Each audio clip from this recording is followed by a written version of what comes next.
माय बाप कृपावंत, तुम्ही संत माय बाप कृपावंत, कायमी पतित कीर्तिवान, अवतार तुम्हा धराया कारण, उद्धरया जन जड जीवा,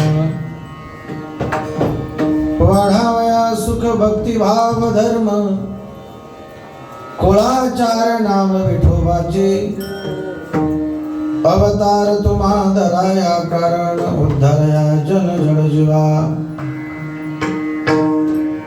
तुका म्हणे गुण चंदनाची अंगी, तुका म्हणे गुण चंदनाची अंगी, तैसे तुम्ही जगी संत जन, अवतार तुम्हा धराया कारण, उद्धरया जन जड जीवा, समचरणं सरोजं सान्द्रविलाम्बुदाभं, जगन्निहितपालिं मण्डलं मण्डलानां, तरुणतुलसीमाला कन्धरं कञ्जनेत्रं, सदैवदवलहासं विठ्ठलं चिन्तयामि, पांडुरंगा गुरु प्रथम नमन, दुसरे चरणा संतांच्या, त्यांच्या कृपादाने कथेचा विस्तार, बाबाजी सद्गुरु दास तुका केला सरणा, शिवचंद्रमौळी फणींद्र माथा, मुकुटे जळाले कारुण्य सिंधो, भव दुःखहारी तुझ वीर शंभो, मजे कोण तारी रे प्रभो, मज कोण तारी रे, लोकाभिरामं रणरंगधीरं, राजीवनेत्रं रघुवंशनाथं, कारुण्यरूपं करुणाकरं, श्रीरामचन्द्रं शरणं प्रपद्ये, गुरुर्ब्रह्मा गुरुर्विष्णु गुरुर्देवो महेश्वरः, गुरु साक्षात् परब्रह्म, तस्मै श्री गुरुवे नमः।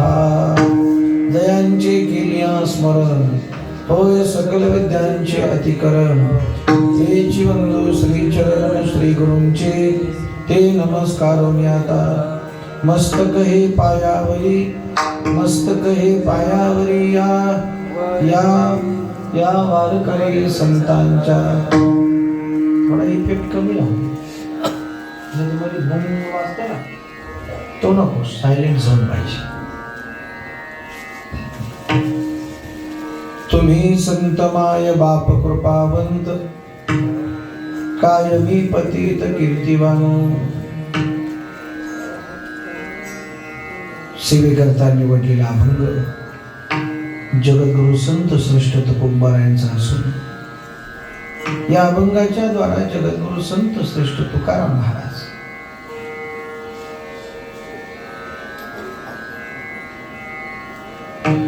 संत जीवन आपल्या जीवनामध्ये किती महत्वाचं आहे,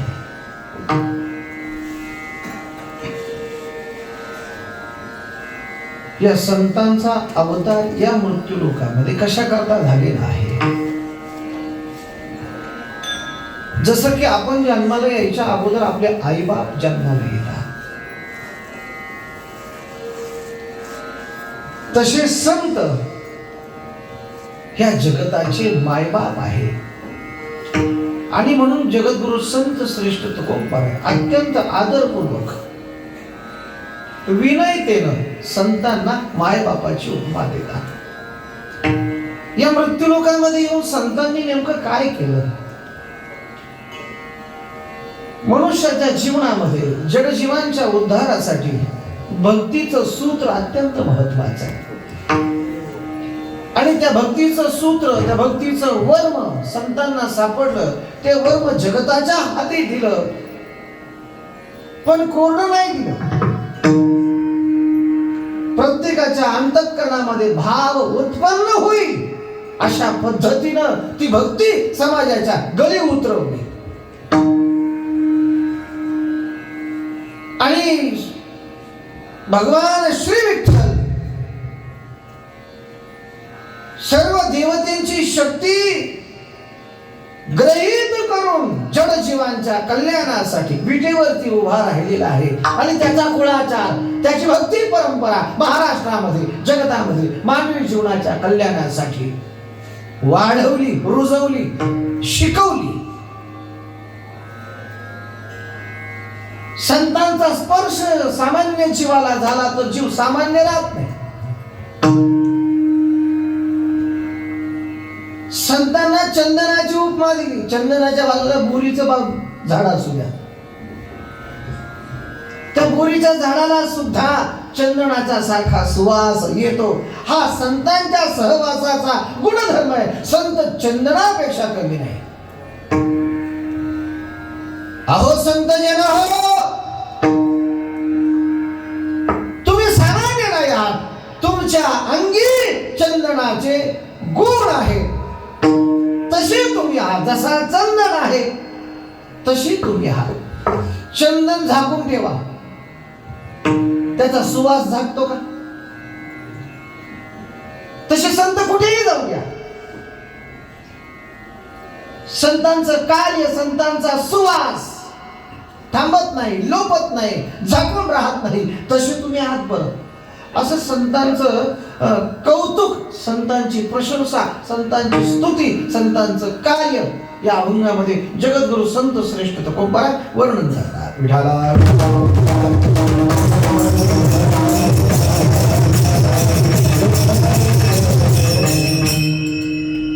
आज तसं माझ्या महत् भाग्यानं मला आज इथे कीर्तनाचा अत्यंत गोड आणि सुवर्णाचा योग प्राप्त झालेला आहे. माझ्या मनीनं ध्यानी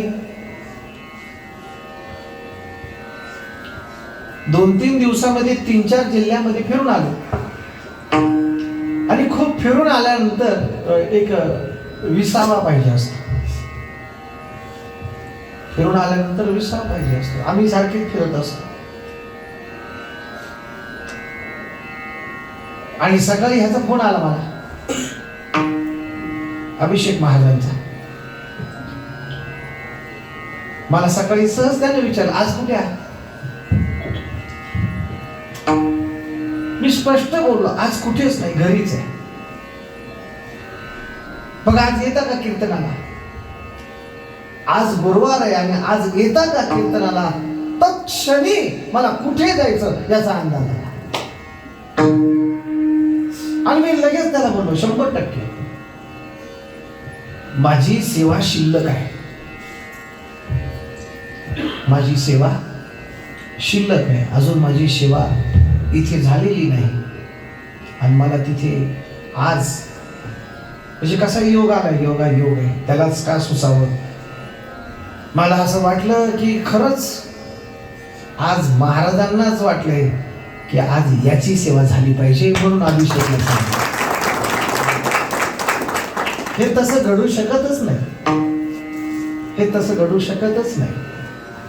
त्यांना ज्याच्याकडे जायचं त्याच्याकडे न जाता सुद्धा ते जातात. त्यांना ज्याला भेटायचं त्याला न भेटता सुद्धा त्याला ते भेटतात. त्यांना ज्याला बोलवायचं त्याला निरोप न देता सुद्धा ते त्याला बोलवतात. मला न बोलवता ज्या अर्थी मला संकेत आलाय त्या अर्थी महाराजांनी मला बोलवलंय या सेवेकरता. मी एकदा चुकलेला. धांदरपळकरांची सेवा होती आणि सर त्या सेवेकरता माझी कीर्तनाची सेवा इथे होती. पण मला वाटतं खूप पाऊस होता त्यावेळेला, खूप भयंकर पाऊस होता. त्यामुळे मी टाळलं, मी आलो नाही. पण ती उणीव मला कधीतरी कोणत्या काळात भरून काढणं गरजेचं होतं. आणि मग आज इतका गोड योग आला. मी कुठल्याही प्रकारचा आले वेळे न करता, आणि सेवा अशी असली पाहिजे महाराज बरं का. सगळं संपन्न असताना सेवा करणं तिथे नंबर लागतात. सगळं संपन्न असताना, सगळा बडेजाव असताना, सगळा डामडोल असताना, सगळ्या वातावरणाची नैसर्गिक आपोआप उत्सवाची निर्मिती असताना, वातावरण बनलेलं असताना सेवा करण्याचा योग येणं सहज शक्य आहे. उलट गुरुपौर्णिमेला, रामनवमीला, हा अजून दत्त जयंतीला नंबर लागलेले. पण खरी सेवा कोणती? खरी सेवा मागून न मिळालेली, न मागता मिळालेली सेवा ही खरी सेवा आहे. आज मला न मागता मिळालेली सेवा, आणि आज खूप मला समाधान आहे. मी खूप आनंदाचा ठेवा इथून घेऊन जाणार आहे. महाराजांचं माझ्यावरती प्रेम आहे, त्यांचा माझ्यावरती कृपा आशीर्वाद आहे. आज पहिल्यांदाच ते कीर्तन ऐकतात असं काही नाही. आतापर्यंत अनेक कीर्तन बाबांनी माझी पुढे बसून ऐकलेली, त्यांचा आशीर्वाद आहे. आज सगळ्यात मोठा योग असा आहे की ते स्वतः टाळून उभे आहे. आणि मी तरी माझ्या आयुष्यात असा महात्मा बघितला नाही की जे सर्वसामान्य अगदी सामान्य अंगात समाजामध्ये वावरतात आहे. नाहीतर जवळजवळ भारतभरामध्ये त्यांचा भक्त परिवार आहे. राज्याचं लिमिट राहिलेलं नाहीये. मग एवढं मोठं उंच पद असताना, एवढा मोठा अधिकार असताना इतक्या सामान्य अंगानं वावरणं हे सुद्धा खूप मोठेपणाचं लक्षण आहे. खूप मोठेपणाचं लक्षण आहे. या निमित्तानं आपल्या सगळ्या भक्त परिवाराच्या दर्शनाचं योगाला हा एक चांगला योग आहे. आणि दर गुरुवारी येणारे हे हौशे नवशे नसतात. दर गुरुवारला येणारे हौशे नवशे नसतात किंवा प्रॉब्लेम वाले नसतात. काही काही लोकांना प्रॉब्लेम असला तरच येतात. पण दर गुरुवारी येणारी जी सेवा आहे ही सेवा खरंच शुद्ध सेवा आहे. आणि तुमच्या शुद्ध सेवेमध्ये आजची माझी सेवा जमा धरा. सेवेमध्ये जमा धरा, सेवेमध्ये जमा धरा, सेवेमध्ये जमा धरा, सेवेमध्ये जमा धरा. कृपा करा शिवजी, कृपा करा शिवजी, कृपा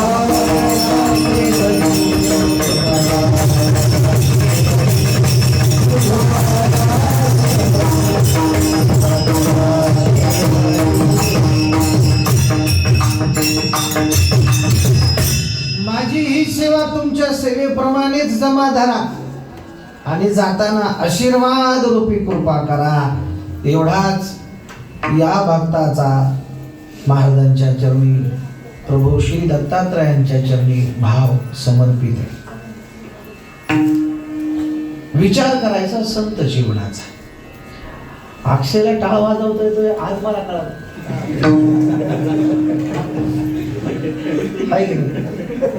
पक्वत पण वाजवतो हरिपाठ. अक्षय पण तुमच्यामुळे लयीत आणि तालात आलाय आता.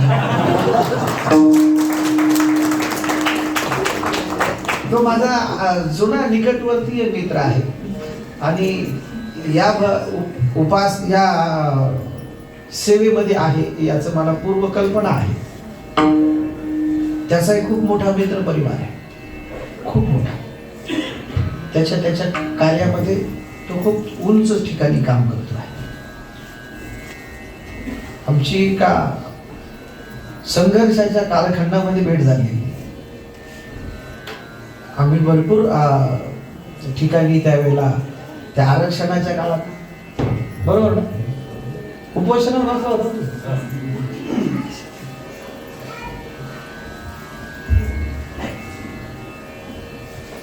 आता वेळ तर आपल्याकडे खूप कमी आहे. 9ला मला थांबायचं आहे. संत जीवनाचा विचार करायचा आहे.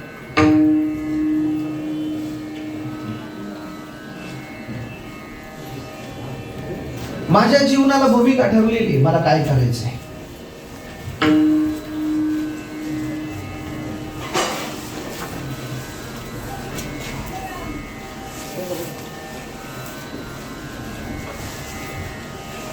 पण या विश्वामध्ये असं एक जीवन आहे. सर्वसामान्य माणसाचा जर विचार केला तर तो कुठून आला आणि कशा करता आला आणि कुठे जायचं याची कल्पनाच नाही.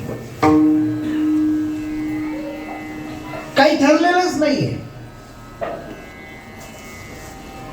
काय करायचं हे पण माहित नाही. उद्या काय करायचं माहितीये तुम्हाला? कोणाला नाही माहिती उद्या काय करायचं. म्हणजे भूमिका नाही, हेतू नाही, उद्देश नाही, काहीतरी उद्दिष्ट नाही. पण विश्व कल्याणासाठी काहीतरी भूमिका घेऊन जे जीवन अवतीर्ण झालेलं आहे ते जीवन संत जीवन आहे. या जीवनाला दोन विशेष भूमिका आहे. संत जीवनाचा जर अभ्यास केला, तुम्ही कोणत्याही संतांचं जीवन अभ्यासा. दुसरे संत तुमच्या पुढे आहेत, त्यांची भूमिका अभ्यासा. ज्या मठामध्ये, ज्या धामामध्ये आपण उपस्थित आहोत, ही भक्ती परंपरा, ही सेवेची परंपरा ज्यांच्यामुळे आपल्या जीवनामध्ये आली आणि आपल्या जीवनाला सुगंध निर्माण झाला, ते महामंडलेश्वर 1008 परमपूज्य श्री महंत बाळानंद सरस्वतीजी महाराज. त्यांना उद्या काय करायचं माहितीये, आपलं ठरलेलं नाहीये. उद्या कोणाचं कल्याण करायचंय, फक्त कल्याणासाठी त्याचे जीवन अवतीर्ण होतं. त्याला संत जीवन म्हणतात, त्याला साधू जीवन म्हणतात. या जीवनाच्या दोन भूमिका, दोन अंगण बघूया.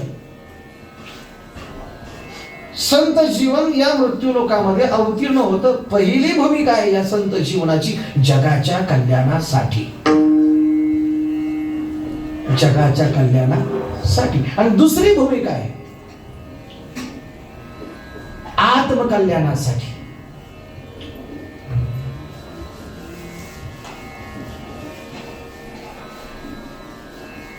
इथे का आलो, ज्यांच्या कल्याणासाठी आलोय त्यांना संकेत आहे, त्यांना निर्देश आहे, त्यांना मेसेज आहे. आमचा अवतार आमच्यासाठी नाही बाबा, गाडी बंगला घरदार पैसा प्रॉपर्टी आणि डेव्हलपमेंट नाही. आमचं काही ठरलेलं नाही. आमचा एकच उद्देश आहे, आमच्या करता आम्ही मुळात आलेलो नाही. हे कीर्तन त्यांच्या करता आहे का? दर गुरुवारी माझ्या करता आहे का कीर्तनकारा करता कीर्तन आहे?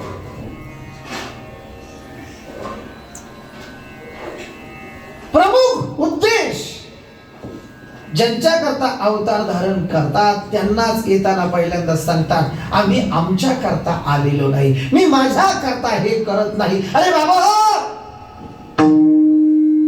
अवतार तुम्हा दराया कार,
अभंगाच्या दुसऱ्या चरणामध्ये संत जीवन कुणासाठी अवतीर्ण झालं याची भूमिका जगद्गुरु संत श्रेष्ठ तुकोबरायांनी प्रकट केली. तुमच्यासाठी.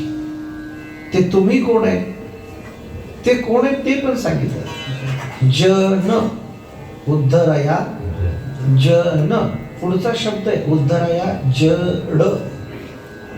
आणि तिसरा प्रकार आहे जीव, जीवाच्या जडाच्या जनाच्या कल्याणासाठी. का संतच का? दुसरा कोणतरी एखादा मंत्री, आमदार, खासदार कल्याणासाठी? एक मला दुसरे विशेष, बरेच लोक निवडून आल्याशिवाय सेवा करतच नाही.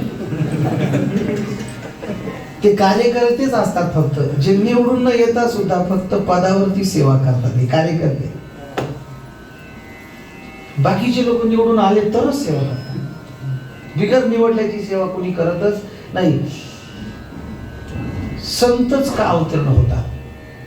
ही गोष्ट सांगू. मला आई आहे, मला बाप आहे, आपल्या सगळ्यांना आई बाप आहे. एक वर्ग पोरका आहे. तुम्हाला आवाज येतो स्पष्ट माझा? थोडस मॉनिटर दे किंचित. एक वर्ग पोरका आहे, त्या पोरक्या वर्गाचं नाव आहे समाज. बस, समाजाला आई नाही. बाप बरेच झाले, प्रत्येक समाजाने एक एक बाप छापून ठेवलाय त्याच्या त्याच्या नावाच्या जातीवर. बाप बरेच आहे. दर 5 वर्षांनी समाज बाप बदलतो. सगळे होर्डिंग, सगळे फ्लेक्स, सगळे हायवे, सगळे चौक सगळ्या बापांनी भरलेले आहेत. कोण कुणाचा बाप आहे त्याचाच मेळ लागायला. एवढे बाप झाले, पण समाजाला आई नाही. समाजाला आई नाही. समाज पोरका आहे. समाज पोरका आहे. दोन समाजामध्ये वाद लावून त्याचं स्पार्किंग करून अनेक बाप करोडपती झालेत, पण समाज पोरका आहे. समाज कंगाल आहे. आई नाही समाजाला.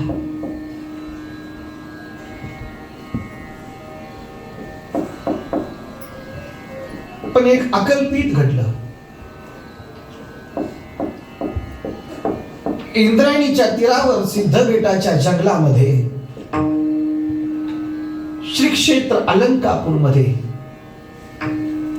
एका 16 वर्षाच्या युवकानं जगताच्या कल्याणाचं स्वप्न बघितलं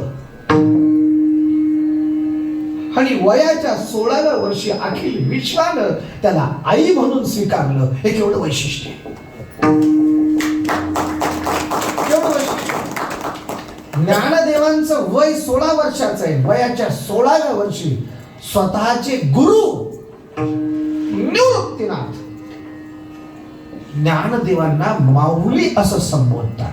ज्ञानदेवांना माऊली हे संबोधन आपल्या श्रीगुरूने दिलंय.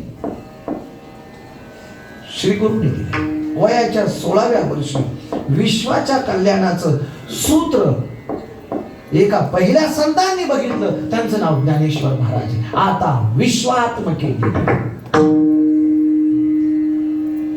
या जगाला मैत्रीचा संदेश देणारे पहिले संत कुठले असतील? अगोदर फ्रेंडशिप माहित नव्हती बरं. ही अशी असते या परंपरेतली.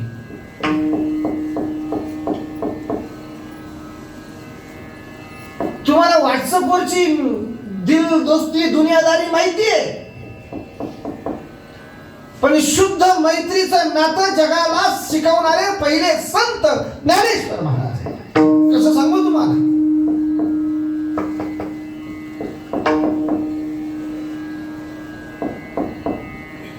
ज्ञानेश्वरी मध्ये हे मैत्रीचं नातं पसायदानाच्या स्वरूपानं ज्ञानदेवांनी अधोरेखित करून ठेवलं. भूता परस्परे चढो मैत्र जीवांची. जगाला मैत्रीचा संदेश.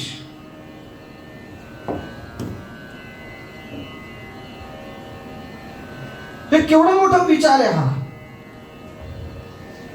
ज्याने आयुष्यभर तुमच्याशी दुश्मनी निभावली, ज्याने आयुष्यभर तुम्हाला त्रास दिला, तुमच्या अन्नात माती कालवली, तुम्हाला छळ केला, तुम्हाला जातीच्या बाहेर काढलं, तुम्हाला गावाच्या बाहेर काढलं, तुम्हाला वेशीत प्रवेश नाही, अशा माणसासाठी तुम्ही देवाकडे प्रार्थना कराल का?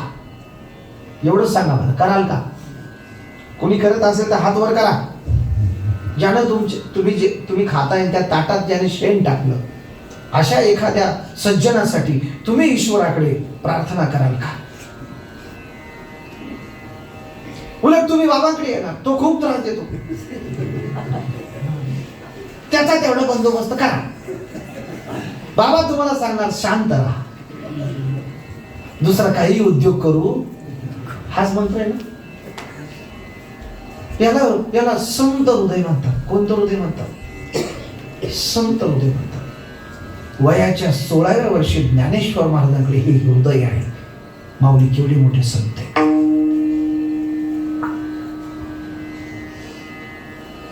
आता येता येता वाचलं, एका भारतीय 18 वर्षाच्या युवकाला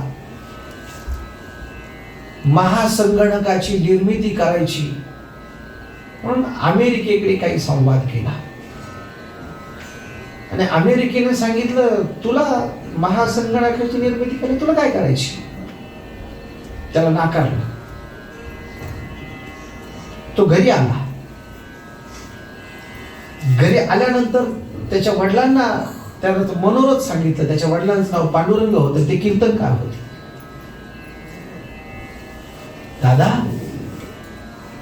मला महासंगणकाची सुपर कॉम्प्युटरची निर्मिती करण्यासाठी अमेरिकेनं नाकारलं, पण मला त्याची निर्मिती करायची आहे.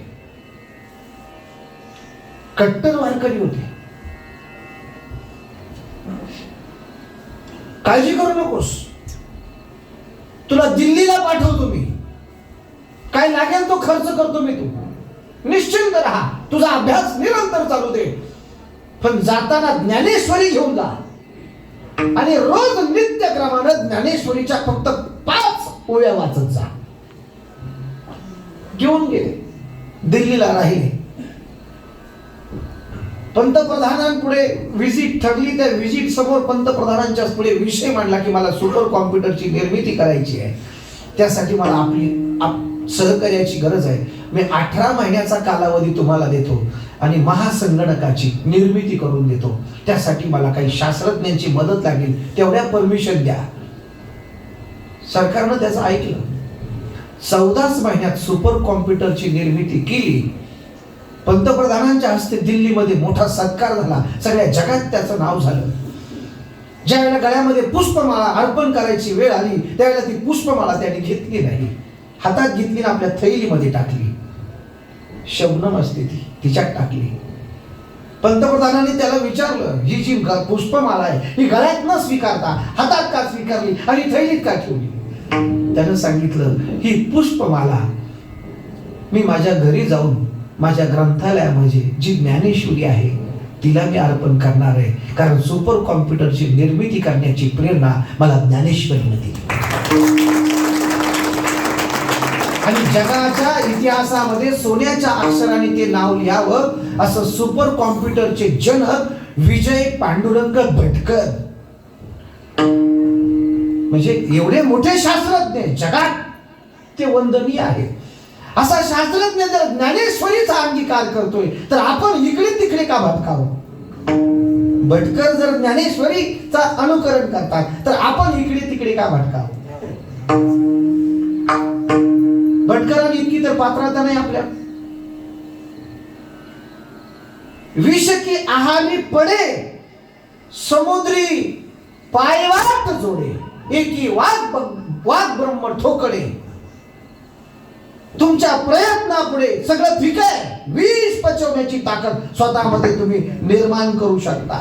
समुद्रावरती पायवाट करता येत नाही कुणाला, पण करता येऊ शकते. वानरांनी करून दाखवलं. रामायणात जाऊन पहा. हे ज्ञानेश्वरीनं शिकवलं आणि ह्या ज्ञानेश्वरीचे जनक जगताचे माऊली, जगताची आई आहे.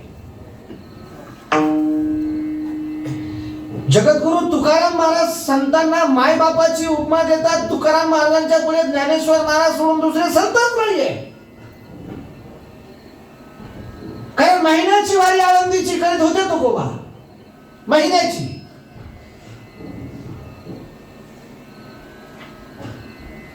तुकोबांचा शब्द ज्ञानदेवांच्या पुढे बोलिलेले कुरे, बोलिलेले कुरे,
मी तुमचं लेकरू आहे हा अभंग तुकोबांचाच आहे,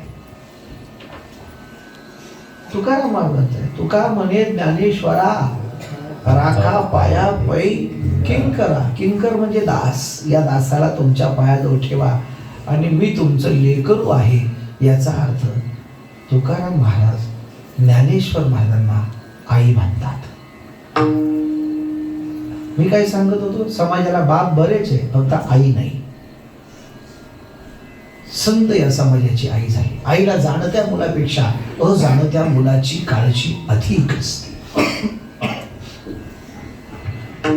ज्याला चालता येतं त्याला चालवायचं नाही शिकवत, ज्याला चालता येत नाही त्याला हाताला धरून बोटाला धरून चालायचं शिकवते. आणि एकदा का ते 10, 10.5, 11 महिन्यात पाऊल धरायला लागलं की तो चालतो कसा हे दुरून बघून इतकी आनंदी होते की तिच्या आनंदाला पारावार शिल्लक राहत नाही. आई मंदिरात जाते, मंदिराला 5-50 पायरी आहे.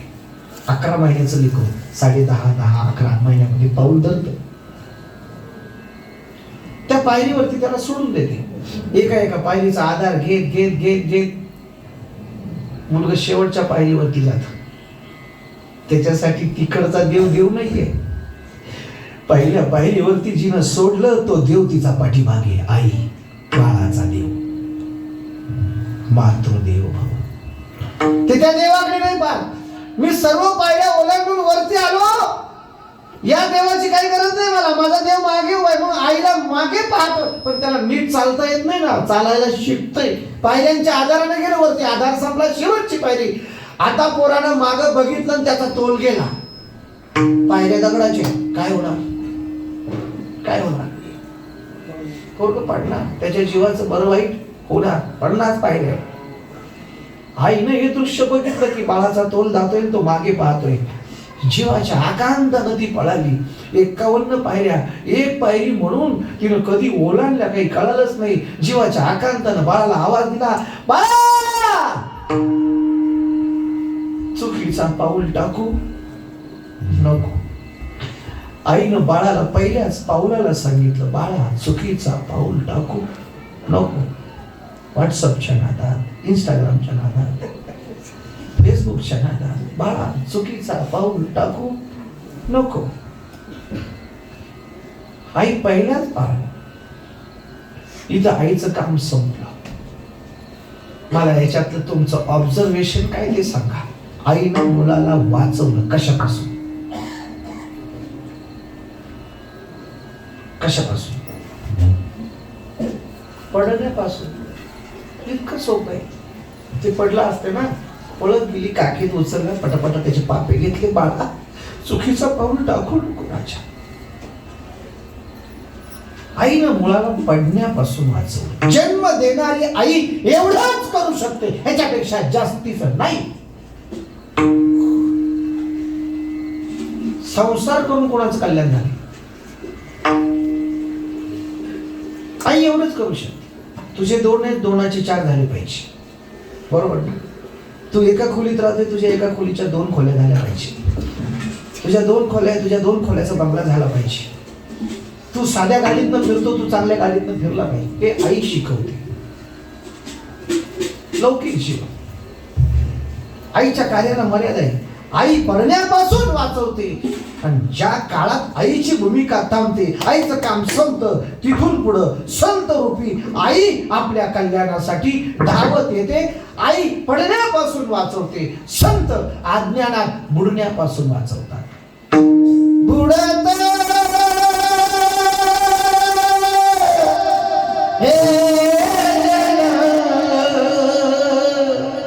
न देखावे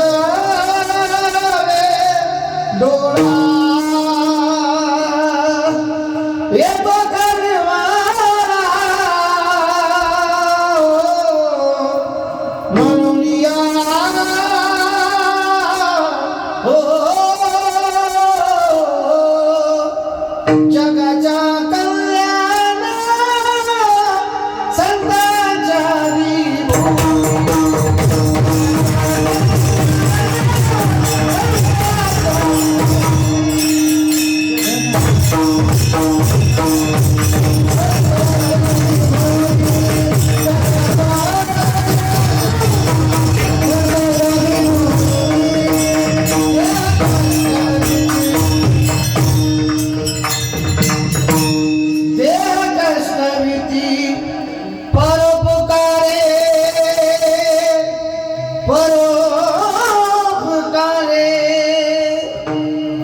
आता खूप उंच आहे, तू डबल लावले.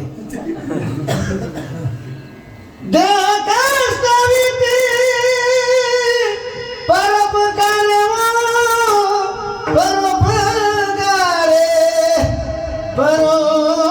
परोपकारे जनकल्याणासाठी संत रूपी आई स्वतःचा देह जिजविते. जिजविते संत आई आहे. तुकोबांचं एक प्रमाण देतो मी आपल्याला. या या संता परिस उदार, या या संता परिस उदार.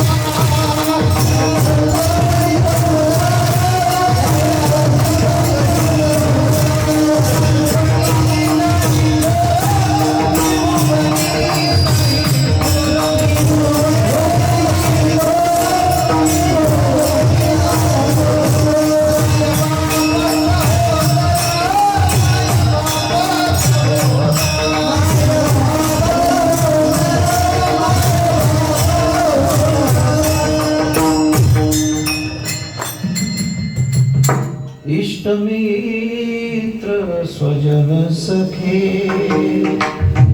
संतापेक्षा आई बाप सुद्धा उदार नाही. ज्यांना कोणीच नाही त्यांना संत आहे.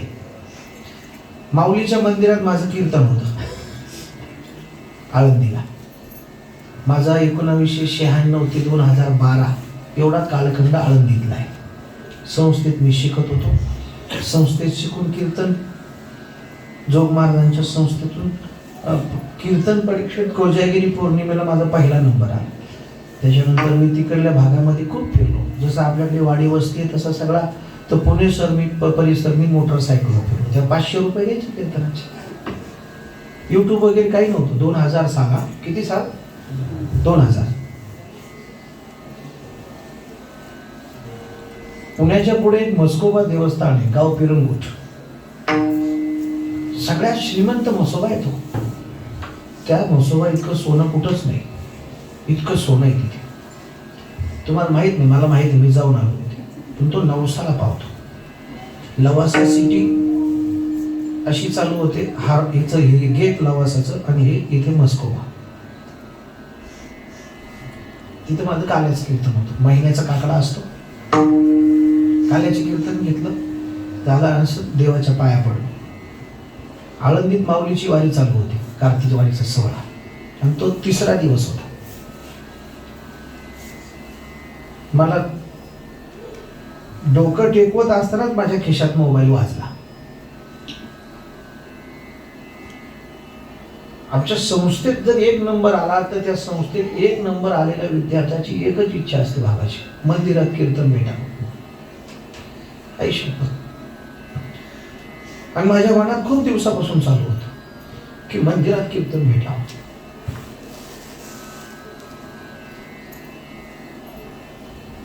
खिशातला मोबाईल वाजत राहिला. मी दर्शन घेत राहिलो. प्रदक्षिणा झाली, मोबाईल उचलला हातात.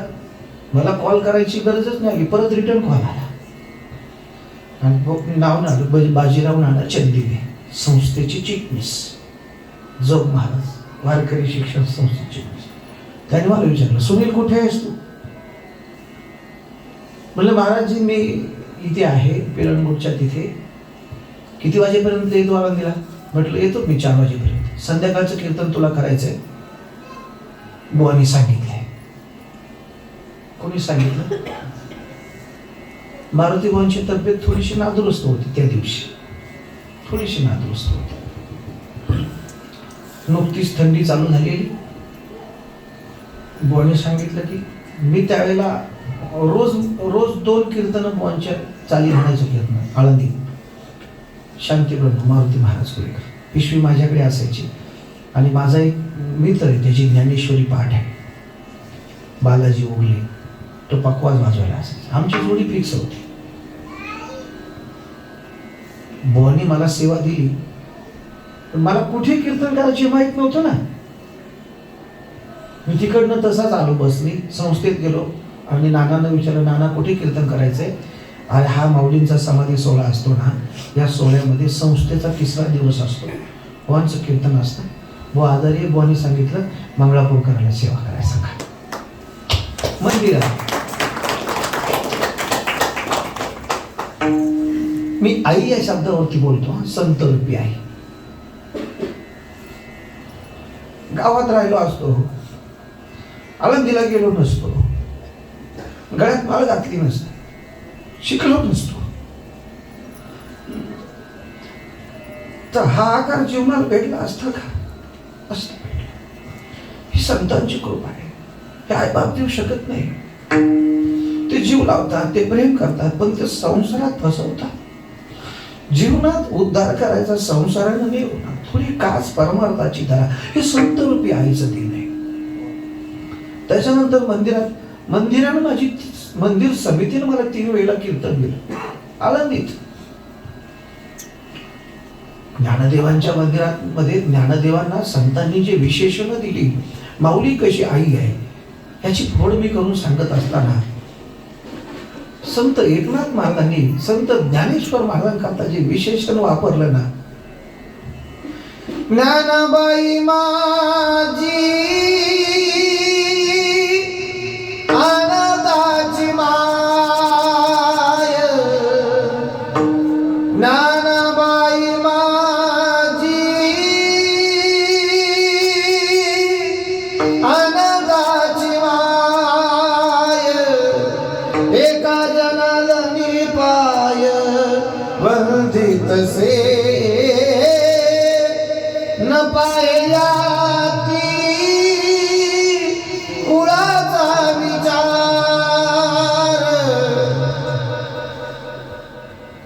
मंदिर समितीमध्ये गोळेकर नावाचे प्राचार्य होते, विश्वस्त.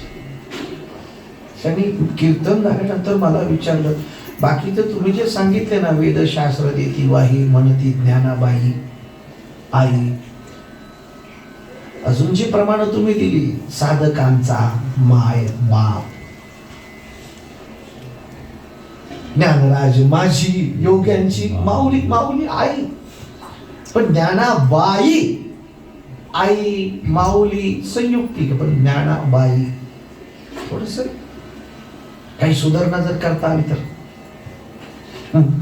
हे शब्द तुमच्या माझ्या मुखातले नाही म्हटलं. ज्ञानेश्वरीमध्ये नाथ महाराजांनी घातलेल्या ओव्या माऊलींनी अमृताच्या ताटात घाण टाकल्याची उपमा दिली. अमृताची ताटी जाण न रोटी ठेवली. आपले शब्द नाही चालायचे, पण बाई हा शब्द म्हटलं कशासाठी वापरलाय? ज्ञानाबाई माझी अनाथाची माय. अनाथ कोण असतो? ज्याला आई आहे तो अनाथ असतो, की बाप आहे तो अनाथ असतो? ज्याला नाही तो अनाथ असतो. ज्याला आई नाही, ज्याला बाप नाही. ज्याला बाप नाही, बाई याच्यामध्ये 2 अक्षर आहे. पहिला अक्षर बा. ज्याला बाप नाही त्याच्यासाठी ज्ञानेश्वर महाराज त्याचे वडील होतात. येत वडील जे खरीदी तया नाव धन ठेविली, एर अनुष्ठिती सामान्य सकळ. त्याच्याकरता ज्ञानदेव वडील होतात. बाई या शब्दातलं लुक साक्षरी ई म्हणजे आई. ज्याला आई नाही त्याच्याकरता ज्ञानदेव आई होतात. आणि म्हणून जगद्गुरु संत श्रेष्ठ तुकोबराय सेवेकरत्या निवडलेल्या अभंगाच्या चरणामध्ये संतांना मायबापाची जी उपमा दिलेली आहे तिचं वर्णन करतात अभंगाच्या पहिल्या चरणात. तुम्ही संत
माय बाप कृपावंत. का उपमा देतात तुकोबा माऊलींना किंवा संतांना? जे आईनं करायला पाहिजे जन्माला घातलेल्या मुलाबद्दल ते संत करतात जन्माला आलेल्या जीवाबद्दल. उद्धराया जड जीव. स्वामी जनार्दन आणि संत एकनाथ हे गुरु शिष्याचं नातं. 5 मिनिटं बोलतो मी. 12 वर्ष सेवा केली.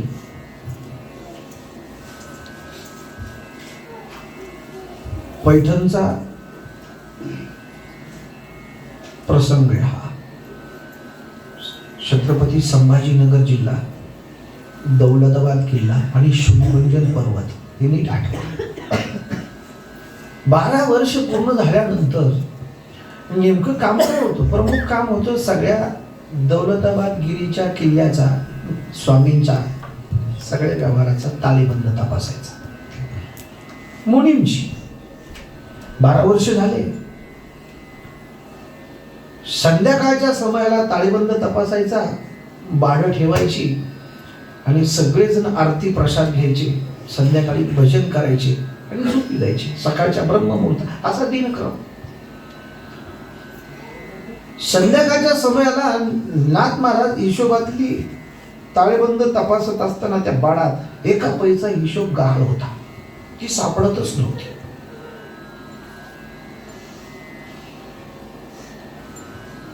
थोडीशी उरवर लागली. का होते असं? अर्धा तास सगळी पानं उचकली पण दिवसभरातली पै काही सापडे ना. काय करायचं?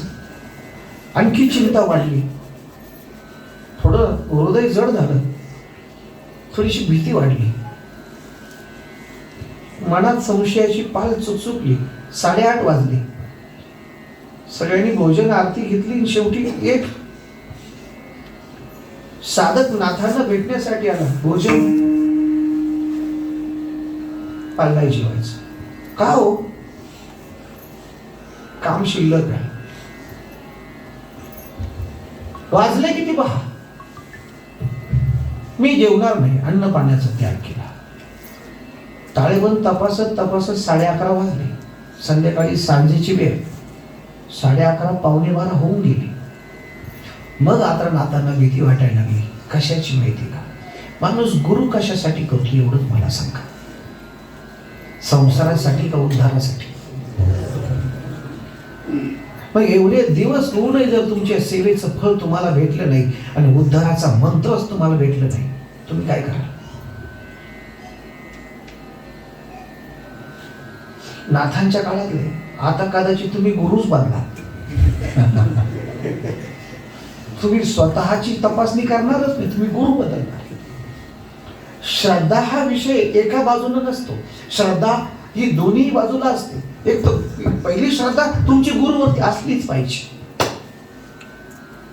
पण एका बाजूला श्रद्धा काम करत नाही. आपला आचार विचार आणि संस्कार असा असला पाहिजे की गुरुची सुद्धा आपल्यावरती श्रद्धा जडली पाहिजे. काय कळलं तुम्हाला? तुम्हाला काय कळलं? फक्त तुमच्यात पैसे आहे म्हणून गुरु तुमची स्तुती करावी का? तुम्ही खूप श्रीमंत आहे, खूप मोठे उच्च पदस्थ आहे म्हणून गुरु तुमच्यात पाहावं का? नाही. तुमच्यात ही क्वालिटी आली पाहिजे ना. तुमच्या क्वालिटीची डेव्हलपिंग झाली पाहिजे. एक एक विकार गेला पाहिजे, एक एक दूर होऊन गेला पाहिजे, संपलं पाहिजे. अंतःकरणाची शुद्धी झाली पाहिजे.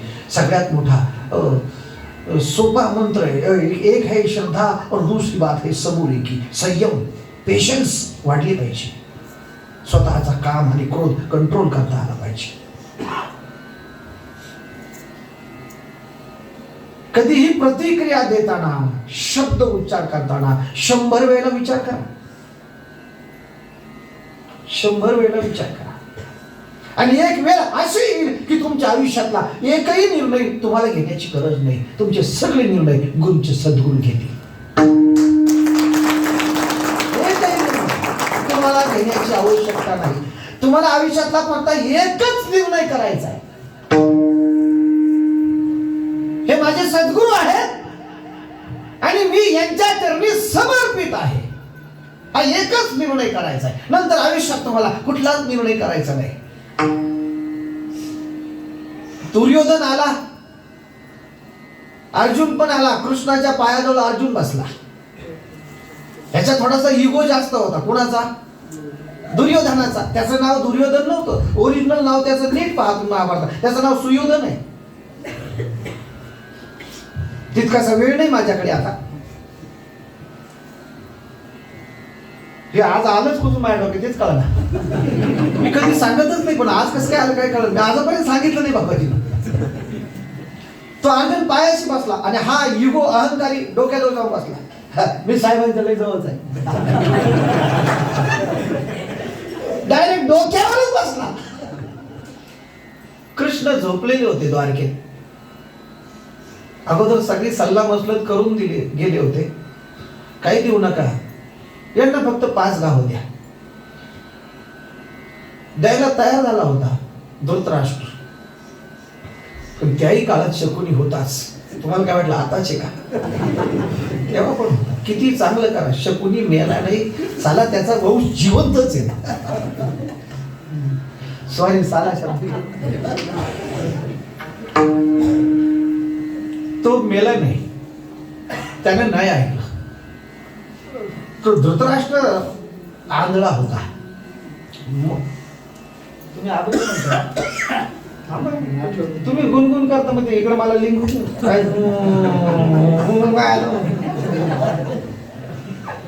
तो माईक दिलं बरं तुमच्याकडे माईक नाही सगळं तिकडे काहीतरी म्हणले काय भोगा बिगा आला का काय. हो त्यांना आठवलं काहीतरी. हा नाही आपल्याला कुठं जायचं नाही वाहनाचं. कुठे होतो मी सर, तुम्ही सांगा कुठे होते? ते तयार झाला होता. थांबा थांबा थांबा, लय विश्लेषण करू नका. पण धृतराष्ट्र तयार झाला होता. तो आंधळा होता, नैसर्गिक आंधळा होता. पण महाभारत काय घडलं माहिती? महाभारत हे धृतराष्ट्रामुळे घडलं नाही, द्रौपदीमुळे घडलं नाही, लोकांना आता त्याचं सूत्रच सापडलं नाही. महाभारत घडलं फक्त गांधारीमुळे. रिझन मला सांगा, गांधारी जन्मजात आंधळी होती का नव्हती? तुझं काय म्हणणं आहे? तुमचं काय म्हणणं आहे? चष्मावाले इकडे बघा ना. तो चष्मा असा आहे, खाली बघता का वर बघता? त्याची भिंगच लय मोठी. काही काही चष्म्याचा असा पण फायदा होतो महाराज, काही काही. त्याच्यामुळे ब्लॅक अँड व्हाईट वापरतो मी. कोणालाच कळू नको, कोणाला पाहतो काढून ठेवला. गांधारीमुळे महाभारत घडलं सरजी. तिला दिसत होतं, तिला पातिव्रत्याचा स्वीकार इतका काही तीव्र करायचा होता की माझ्या नवऱ्याला दिसत नाही म्हणून मला पण हे जग पाहायचं नाही. अगं बाई, तू जर डोळ्यावर पट्टी बांधली नसती तर दुर्योधन या थराला गेलाच नसता. गांधारी जबाबदार आहे या सगळ्या गोष्टीला, नीट लक्षात घ्या. 100 होती तिला, 1 नव्हता. एक कांदा नसला तर अख्खी चाल सडते राजा हो. एक दुर्गुण तुमच्या कुटुंबात आला ना, सगळ्या कुटुंबाचा बर्बादी व्हायला जास्त दिवस लागले नाही. पांडवांना सत्तेवरती यायला आणि दुर्योधनाचा कौरवांचा वंश संपायला फक्त 18 दिवस लागले. किती? जास्तीची वेळ लागत नाही. सोचो, कृष्ण कहते हैं, क्या कहते हैं, पढ़ो गीता में क्या लिखा है.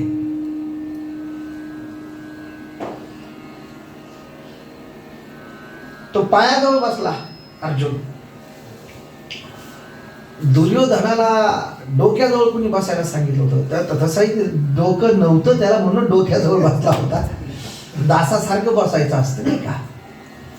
कृष्ण डोळे उघडले, पुढे अर्जुन दिसला. अरे कधी आलास बाळा? कृष्णाने अर्जुनाला 100 नावं दिली. किती? 100. वाचा. खूप लाडका होता अर्जुन, सखा होता तो अर्जुनाचा. जेवढं प्रेम बायकोवर नव्हतं तेवढं अर्जुनावर होतं.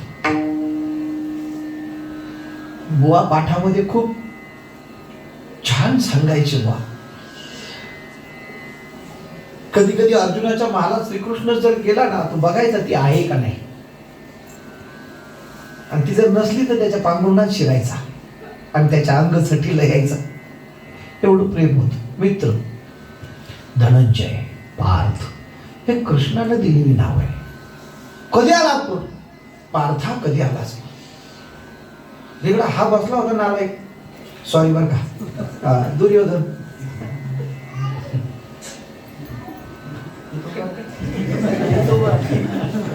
असा कृष्ण आहे आणि मी समजा दुर्योधन आहे.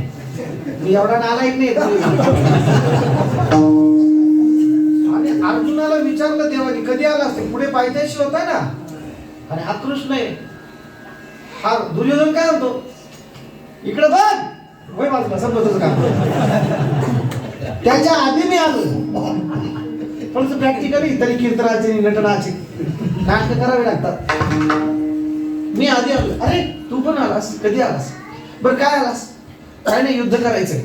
अर्जुनाची एकही शब्द कोण बोलला युद्ध करायचंय, दुर्योधन बोलला. मग काय पाहिजे, तुझ्याकडे काय आहे, कोण बोलतो, दुर्योधन. तो म्हटलं काही नाही, माझी 18 अक्षोनी नारायणी सेना आहे आणि दुसरा मी आहे, या दोही पैकी एकाची चॉईस करायची. तो म्हटलं हो का, पण कृष्ण म्हटले तुला चॉईस करता येणार नाही, पहिली चॉईस अर्जुन करेल, कारण अर्जुन पहिला आलाय. दुर्योधन म्हटलं तुला कोणी सांगितलं तो पहिला, त्याच्या आधी मी आलेला आहे. अरे पण तो दिसला मला ना, पहिली चॉईस त्याला. हा म्हटला हे कायम हा अशीच कारस्थान करतो. मला सांगितलं ठीक आहे, त्याची चॉईस.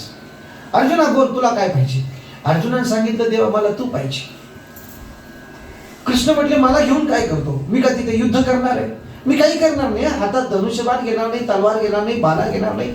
एक काम करेल, मी तुझ्या रथात बसून राहील आणि फार तर फार तुझे घोडे मी चालवी, तुझ्या रथाचं सारथ्य मी करेन. त्याच्यापेक्षा काही करणार नाही. त्याच्यापेक्षा माझी 18 अक्षोणी नारायणी सेना घे युद्धामध्ये, ती अत्यंत पराक्रमी आहे या विश्वात, या त्रिखंडामध्ये तिच्यासारखी शूर सेना नाही. ठीक आहे. अर्जुन म्हणला नको देवा, मला तूच पाहिजे. काय कळलं, दुर्योधनाला गाला मनातल्या मनात गुदगुले व्हायला. बरं झालं त्याला तिकीट दिलं, नाहीतरी पडणारच होता. दुर्योधना तुला काय पाहिजे, मला बघ आता तू जर त्याच्या वाटेला गेलास, त्याने तुला मागून घेतला, आता मला शिल्लक राहिले ते त्याला तेच पाहिजे होतं. आधीच हाऊस आणि त्यात हाऊस, तुझी सेना मला घेतली त्याला. शेवटी काय झालं माहिती का, विजय कुणा झाला, अर्जुनाचा. माझा प्रश्न संपला.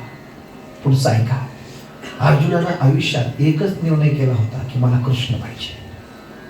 त्याच्या आयुष्यात त्यानं एकच निर्णय घेतला नाही, फक्त पहिला निर्णय त्याचा होता की मला कृष्ण पाहिजे, मला कृष्ण पाहिजे, मला कृष्ण पाहिजे. तुम्ही तुमच्या आयुष्यामध्ये कोणता निर्णय घेता, पहिला तो अत्यंत महत्वाचा आहे. नंतर तुमची सगळे निर्णय कृष्ण घेईल. तुमचे सगळे मग हिला. आणि या निर्णयामुळे काय होतं, संत सहवासाने काय होतं, तुमच्यामध्ये संतांचे गुण आपोआप पाझरतात. आपोआप पाझरतात. नुसतं सहवासात राहा. तुम्हाला नाही कला येऊ द्या, तुम्हाला नाही गुण येऊ द्या, नाही तुम्हाला साधना येऊ द्या, नाही तुम्हाला एखादा मंत्र जप करू द्या, नाही तुम्हाला एखादा पाठ जमत, नाही तुम्हाला अनुष्ठान जमत, सहवासात राहा. हळूहळू या शक्तीचा प्रभाव तुमच्यात पडायला लागणार. तुम्ही डॉक्टरच्या संगतीत गेला का तुम्हाला मेडिकलचं नॉलेज येणार. तुम्ही मृदंग वादकाच्या संगतीत आला की तुम्हाला एखादा बोल पाठ होणार. तुम्ही इंजिनियरच्या संगतीत गेला का तुम्हाला छोटासा हातावरती कागदावरती प्लॅन तयार, जशी संगत तशी रंगत. बरोबर ना? संध्याकाळी कुठे बसता याच्यावरून तुमची संगत आहे. संध्याकाळचं बसायचं ठिकाण चांगलं असतं. लक्षात आलं का? तुम्ही या वेळेला इथं आहात याचा अर्थ सगळे तुम्ही 100% चांगल्या रस्त्यावरती आहात. नाही तर या वेळेला बरेच जण बसलेले आहेत. काय कळलं काय माहित तुम्हाला? बरेच जण बसले. बऱ्याच लोकांची बसायची हीच वेळ असते. कळलं तुम्हाला?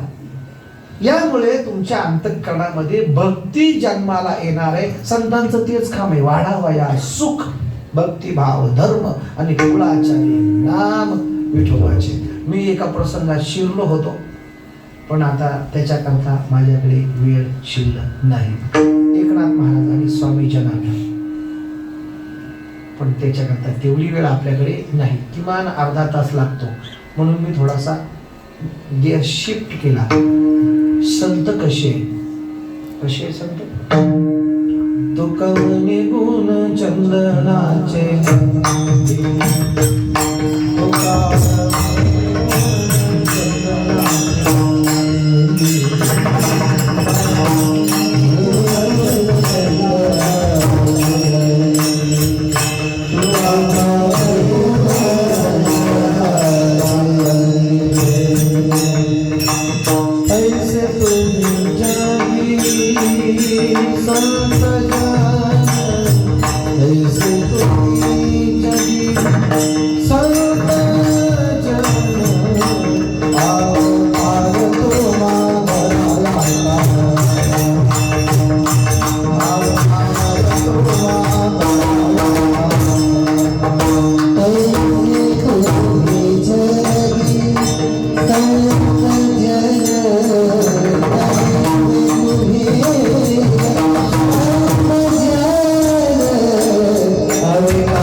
Ah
सगळे फोटो मला आले पाहिजे, मला स्टेटसला ठेवायला.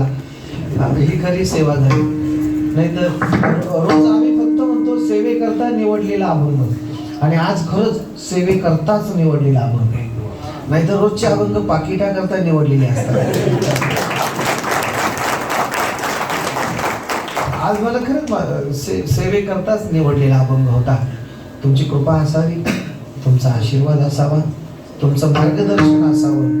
आता तुम्ही कृपावंत साधू संत जीवलग या सेवेची संधी मला भेटली, त्याबद्दल मी आपल्या सगळ्या भक्त परिवाराच्या वतीनं महाराजांना मनापासून कोटी कोटी त्यांच्या चरणी सद्भावना व्यक्त करतो की माझं मनोरथ आज खरंच पूर्ण झालं. तो ऐसे ना, तो क्या बोलते हे, तो फकीर चुकला तर कुठे भेटतो म्हटलं. मी एकदा चुकलेला परत आलाच ना. त्यावेळेला पाऊस होता खूप, म्हणून आलो नव्हतो. धांदरफळकरांची सेवा होती.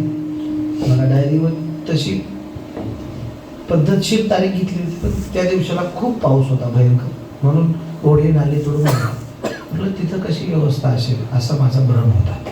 पण त्यानंतर 4-8 दिवसानंच बाबाजींनी मला कुठेतरी कीर्तनाचा योग आला, आणि त्याच्यानंतर खूप वेळा कीर्तन ऐकलं. आज तिथेच योग आला. मला वाटतं रोजच्या तुमच्या वेळेपेक्षा आज उशीर झालेला असेल, कदाचित 9:30 वाजलेले आहेत. अभिषेक महाराजांना, अभिषेकची खूप चांगली सेवा आहे. इतकी अपार श्रद्धा आहे त्याची, त्या श्रद्धेला काही सीमा नाही.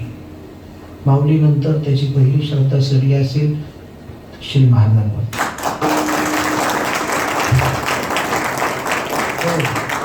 त्याच्यानंतर आमचे दुसरे चिवलक मित्र सोमनाथ महाराज, त्यांचीही सेवा कायम असते. महाराजांना त्यांचंही मार्गदर्शन असतं. दादा सोमनाथ महाराजांचे विद्यार्थी, त्याच्यानंतर अक्षय महाराज, अभिषेक महाराजांचे. तू असल्यामुळे सारखं तुझं नाव आहे की नाही. आणि आदरणीय लांडगे सर, आज कळमगावचे शैक्षणिक क्षेत्रातले शिक्षण महर्षी, खूप चांगली सेवा त्यांनी आपल्या आयुष्याच्या शैक्षणिक कारकिर्दीमध्ये विद्यार्थ्यांना दिली. असे शिक्षक असणं ही समाजाची आणि काळाची गरज आहे. सगळे विनेकरी टाळकरी, तुम्ही 4 टाळ घेऊन उभे राहिला, छान वाटलं मला खूप. आणि तुम्ही नंतर आलात, तुम्ही थोडंसं अगोदर यायला पाहिजे होतं. अविनाश पण आलाय. अविनाश माझे बंधू आहेत, भोकनळ मंगळापूरचेच आहे. त्यांचे हे चिरंजीव कीर्तनकार, त्याची कीर्तनं इथे झालेली आहेत. तो एका जुन्नरला संस्थेमध्ये शिकतोय. माझा छोटासा बंधू आहे. चांगली वाटचाल आहे त्याची. आमची मंडळी येतात इकडे, आमच्या परिसरातून येतात. मला आज येता आलं याचा खूप मला जबरदस्त आनंद आहे. तुम्ही खूप चांगली ऑपरेटिंग करता. या जागेमध्ये ऑपरेटिंग करणं खूप अवघड. पाठीमागं जर भिंत असेल तर मग अतिशय अवघड. वरती हॉल असेल, काय होतं, कापडाचा मंडप असला की आपल्या बटनाला रेंज देता येते, आणि इथे सेटिंग करताना तिकडची रेंज नादुरुस्त होते, म्हणजे ती पंचायत येते. पण एवढं छान ऑपरेटिंग करताय, त्याबद्दल तुम्हाला सुद्धा खूप साऱ्या शुभेच्छा. धन्यवाद.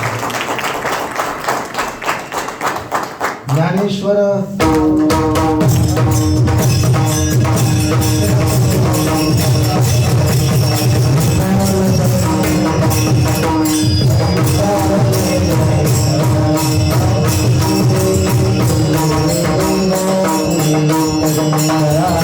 you.